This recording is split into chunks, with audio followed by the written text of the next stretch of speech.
this is Theresa with One Inspiring Woman, and today we're going to learn how to discover what your spirit animal is.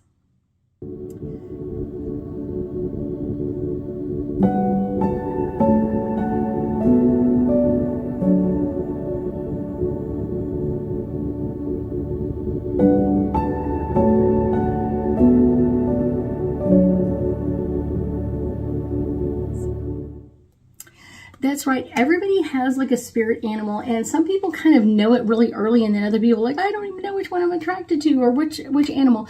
And we're going to talk about all of that, but I guarantee you there is a special energy between you and your spirit animal. And when you really kind of study that spirit animal, I guarantee you'll be like, I know exactly why that's my spirit animal. Now, your spirit animal will stay the same throughout your life, no matter what you're going through, because it's kind of like a part of your personality. And so a lot of times people really are like, I really love this animal and this animal. Now, one animal you can really, really love, but they're both not your spirit animal. You're not going to have more than one. You're only going to have one spirit animal. And I guarantee you there are some special traits or skills or wisdom that you can gain from your spirit animal. And I guarantee you, once you figure out what your spirit animal is, you're going to be like, oh my gosh, how could I ever think it was anything else? It's kind of one of those, okay, that's awesome. And it can really strongly help you develop things that you really require learning in this life. So it's kind of one of those special kind of like earthly journey things of like, it's going to help you really develop skills or necessities to kind of like explore who you are and kind of push your energy out in some great ways. So once you kind of figure out what your spirit animal is, we're going to talk about kind of like some ways to kind of like research that and kind of get the symbolisms around you and what can it do to help you move forward. So kind of the number one thing is you don't choose your spirit animal. Your spirit animal chooses you. I know. So many times people are like, I really love bears and wolves and everything else. And I was like, and when I tell them what their spirit animal is, sometimes they're like, I wouldn't have picked that one. There's something about that spirit animal that's drawing your attention. Now, if you're still drawn to bears, it could be the protective nature of bears. Or if you're really still drawn to wolves, it could be that during that period of time you need to like connect to that wolf energy, but it's not your spirit animal. You'll only connect for a period of time. Wolf energy is more like family oriented. I need support from many, many people in my life. So spirit animals often present themselves to you at kind of like the beginning of your spiritual journey. So your spiritual journey will really start out kind of with you figuring out what your spirit animal is. So it's kind of like, that's most important. And kind of as we kind of go in our life, we will have that connection back to that spirit animal many, many times. It is unusual to have more than one spirit animal. Like I said, it's very, very rare. Usually you will have one spirit animal that will be with you through your whole life. Kind of the number two thing to do is kind of really connect to your spirit animals, asking them information, kind of like asking them like to present themselves, like when do I need to amplify your energy in me? When do I need to spend more time in nature to kind of connect to that? So it doesn't mean like you need to go meditate with a bear if that's your spirit animal. It's not that. Maybe you go to the zoo and you meditate with bears around you. It could be going to a place where there are bears and meditating that energy. I have a client who has a lot of bear energy, and so that's her spirit animal. And she loves to go out into nature. Now, she doesn't walk out because a lot of people are like, let me go be right next to the bear. No, not a good idea. They're still a wild animal, but what she'll do is meditate in different places, or she'll meditate and be looking at places where bears are known to be at, kind of like trail cams or something like that. So it's kind of like her way of reconnecting to that energy. Spending time in nature, observing the animals can really draw you closer to what you're looking for in your life. And the animal can also show up in your life in many, many different ways when you have to communicate with them. So that can be a really special kind of like, I'm drawn to this animal, and then kind of like that spirit animal coming to you and giving you special messages, kind of like an angel or a guide, kind of like, let me help amp up your energy in this area. And so seek questions, ask questions like, why are you my spirit animal? When do I require you being around me? And I often tell people one of the things is if you have a spirit animal, make sure you get some type of item that you can wear, like a necklace or a ring or something like that, like a bear, a deer, a dog, a wolf, whatever it is. Like, make sure you have that connection around you when you really require it. So when you really require that special energy, it will come around and help you kind of like amp up that energy. Number 3 is kind of meditating,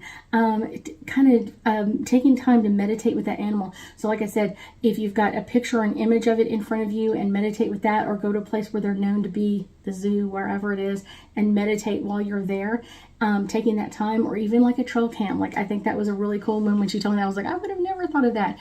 A place like Yellowstone, where they're known to have a lot of bears or a lot of deer like that, especially if there's a piece of film where they're like, they're here for 20 minutes. She won't listen to anything else, but she'll be watching that, kind of like just connecting to that energy of that animal and asking them, what is it that I require knowing at this time for my spirit animal? What is it that I require connecting to at this time frame? And it can really set your intentions and your heart to really remain open in this area, and getting animals and nature to kind of connect with you in a very, very special way.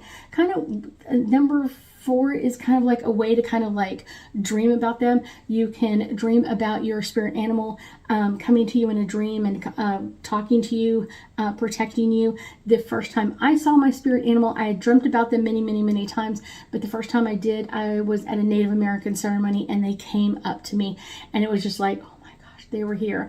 So that was kind of like, wow, amazing energy. But know that that's kind of like your subconscious mind, like literally calling them forward. And it really did support my energy during that first ceremony, and really connecting to that energy, but also kind of like drawing not the attention to me, but drawing it to the spirit animal of, what do I require learning from them? How do I require communicating with them? That was a very special way of doing it. One of the next ones is kind of like animal wisdom. Animals are known for certain things, but it's one of those, so you're never drawn to like just one bear or just one deer or just one wolf or anything else. It's kind of like the society of them. So really take some time to study, get that wisdom in you. So what are those animals known for? Native American books, Native American websites, all that kind of stuff can really help you kind of guide in there. There are a few angel guide books, that sort of thing, that I think Animal Medicine is one of my favorites. And it has a lot of write-up of kind of like why that animal could be your spirit guide, and it talks about like the whole story, kind of like the whole story of why an eagle or a sparrow could be your spirit animal.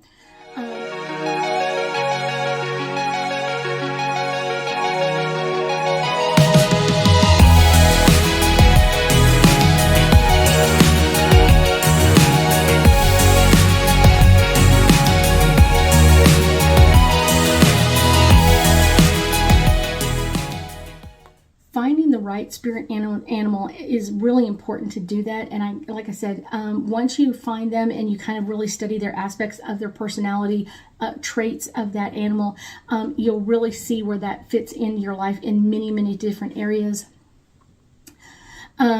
The spirit animals can often give you guidance or an intuitive idea or understanding of where you want to go in your life. Spirit animals can make themselves felt. It's one of those, and observed and learned about. It's one of those that can really open up your energy in some amazing ways. I often tell people, like I said, get a totem that you can wear around you, or a ring or something like that, so you can kind of have that animal energy with you whenever you require it. And a lot of times people do that usually for the first year or two, once they figure out what their spirit animal is. So that's kind of like, wow. Kind of feeling the power of the animal can be really an amazing thing. If you can get something that was owned by it, like I had a client whose spirit animal was a deer, and so she went out purposely after the deer's antlers had fallen off for the year, and found one and kept that for herself. So whenever she wanted to connect to her deer spirit, she could also kind of hold onto that deer horn and do that much easier. One of the things is, don't always a lot of times people kind of like pick the animal that they want, and that's something that's really, really important, to allow the animal to choose you. Connecting to your animal is really important, but it's allowing that animal connecting to you, and then you connect back to them. How your attention is drawn to them, learn about them, find out about different spirit animals. It's really important. I have several videos that I will connect to this one about a few of the spirit animals, because it's really important to connect to them and understand why your personality kind of drew them in. But don't pick it, allow it to come to you. That's kind of one of the fun parts about it. So let's do some angel cards and get us a little bit more insight into kind of discovering what our spirit animal is. This one is popping forward. This one right here is divine timing. You are watching this at the right time. This is a perfect time to really connect to your spirit animal and really draw in that amazing energy. This message is because you have been asking for a spirit animal or wanting to know what your spirit animal is. There are so many of them in the world. It is amazing. But setting the right intention can bring in that spirit animal very much into your life, but also kind of allowing it to study it, to kind of like, why is that animal coming to me? Why am I getting this imagery about this animal? And then, like I said, get something about that animal to carry with you, so you can have that with you all the time. Divine guidance. Your spirit animal will give you so much divine guidance, so much energy, so much, this is what you need to know, and this is why I'm your spirit animal. It's going to be there with you at so many different times in your life, and so many different times in your life you will reconnect back to that animal. And it really doesn't matter. People are thinking like, oh, if I pick a bear, it's much stronger than if I pick a sparrow. A sparrow has just as much energy to share with you and teach you and amplify your energy and get you through this journey of life as much as a bear does. But a lot of people are like, a bear is strong and da-da-da. No, it's more about how you connect, how your energy flows from that animal. There's certain life lessons that animal is supposed to teach you. So allow your spirit animal to kind of find you. I am going to attach this to a meditation of like how to find your divine spiritual animal. That's a great way to do it. It is amazing once you find that animal to kind of connect with you and bring you in that amazing energy. I thank you so much for joining me today, and I know that we'll be talking again soon.